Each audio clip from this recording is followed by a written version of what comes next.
ভারত কোনোভাবেই পাকিস্তানে যাবে না চ্যাম্পিয়ন্স ট্রফি খেলতে।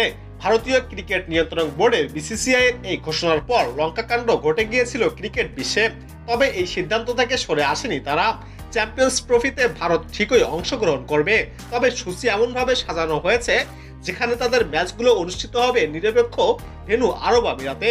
তবে এসবের মাঝে চোখ কপালে তোলার মতো খবর হচ্ছে পাকিস্তানে যাচ্ছেন ভারত ক্রিকেট দলের অধিনায়ক রোহিত শর্মা। ক্রিকেট ভক্তদের মাঝে আলোচনার খোরাক তৈরি করেছে এই সংবাদ। কেন পাকিস্তানে যাবেন রোহিত শর্মা? এমন কৌতূহল প্রশ্ন এখন ভক্তদের মনে মনে। জানা গেছে ভারত ক্রিকেট দল যাচ্ছে না পাকিস্তানে, তবে চ্যাম্পিয়ন্স ট্রফির উদ্বোধনী অনুষ্ঠানে যোগ দিতে রোহিত যাচ্ছেন প্রতিবেশী দেশটিতে।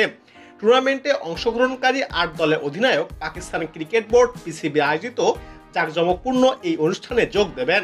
সেখানে ভারতীয় দলের প্রতিনিধি হিসাবে থাকবেন রোহিত শর্মাও।